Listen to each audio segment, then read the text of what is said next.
All right, today we are pulling back the curtain on Huffman coding. It's this brilliant, kind of hidden algorithm that's working hard behind the scenes pretty much every time you do anything online. Let's get into how it makes our whole digital world spin. I mean, it really does feel like some kind of digital magic, doesn't it? You've got this huge file, you hit compress, and poof, it's suddenly a tiny fraction of its original size. So what's the trick?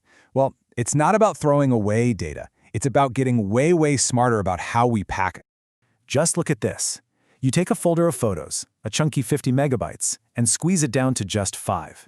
That's a whopping 90% smaller, and you lose zero quality. This is what we call lossless compression. And the secret sauce? Well, believe it or not, it was cooked up by a student who was just trying to get out of taking a final exam. No, I'm not kidding. This absolute cornerstone of computer science wasn't born in some high-tech corporate lab over years and years of research. Nope.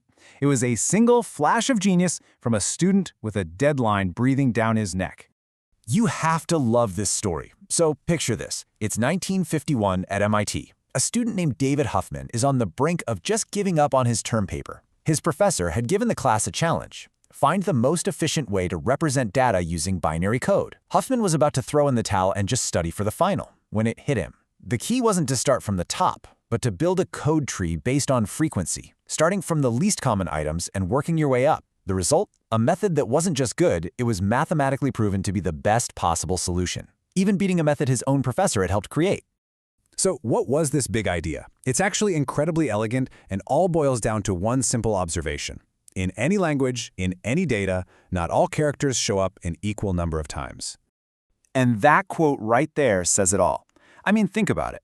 In English, how often do you use the letter E compared to, say, the letter Z? All the time, right? Huffman's brilliant insight was to stop treating them the same. Why not give the really common stuff a super short code and the rare stuff a longer one? So the old way, the standard way, was to give every single character the same amount of space, say 8 bits. It's fair, but it's not smart. Huffman's approach is totally different.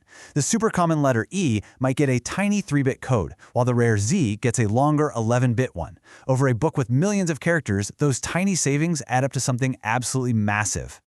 Okay, so you might be thinking, hold on, if all the codes are different lengths, how on earth does a computer know where one character ends and the next one starts? Ah, that is where the real genius comes in.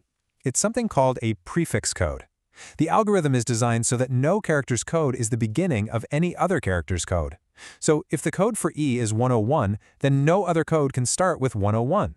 It's a simple rule that lets a computer read a long, unbroken string of ones and zeros and know exactly what it says with zero confusion. It's perfect. So how do we actually make these codes? Well, the process is all about building a special kind of diagram, a Huffman tree. Let's actually walk through it together step by step. First things first, you have to know what you're working with. The algorithm starts by just scanning the file and counting how many times every character shows up. So in our little example here, C is the most popular kid in school, showing up 30% of the time, while A is the least common at just 10%. And now for that key insight, building from the bottom up. You start by making each character its own little branch, or a leaf node. Then you just look for the two with the lowest frequencies. In our case, that would be A and B, and you combine them. You make a new parent node for them, and its frequency is just the sum of the two kids. And then you just do it again and again.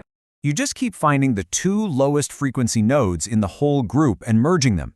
You repeat this until there's nothing left to merge, and you're left with just one single node at the very top.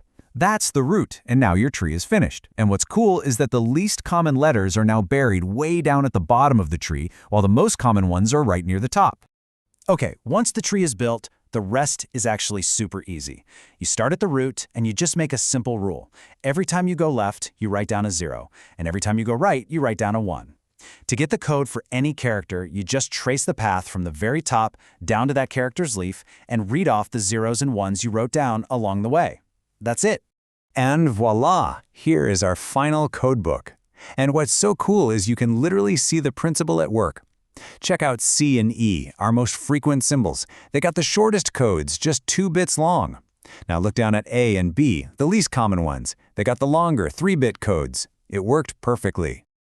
So what's the bottom line? Well, if we had used a standard fixed-length code, we would have needed 3 bits for every single one of these 5 symbols. But with our new Huffman codes, The average length drops to just 2.25 bits. Now I know that doesn't sound like a huge deal, but scale that up to a file with millions or billions of characters, and the savings are just astronomical. And I want to be clear, this is not just some neat little trick for a computer science class. This algorithm, thought up back in the 50s, is an invisible, absolutely essential part of your daily digital life. Seriously, it's everywhere. Every time you zip a folder, you're using an algorithm like deflate, and Huffman Coding is right at its heart. When you look at a JPEG image on your phone, Huffman Coding helps shrink it. Listening to an MP3, same thing. It's in video codecs, it's in streaming. It was even used in old-school fax machines. Its beautiful mix of speed and efficiency has made it a true workhorse for decades. And here is the real kicker. For this specific job, for creating a unique prefix code for a set of symbols based on their frequency, Huffman's method isn't just a good way to do it. It has been mathematically proven to be the most efficient way. You literally can't do it any better. Now, is it the final word in data compression, the best for every single situation? Not quite. There are more modern techniques, like arithmetic coding, that can often squeeze out just a little bit more space. But, and this is a big but, they're also a lot more complicated. The true power of Huffman's algorithm is its incredible balance. It is amazingly efficient and it is lightning fast. You know, the story of Huffman coding really shows us that sometimes the most revolutionary, world-changing solutions come from a single, simple, elegant idea.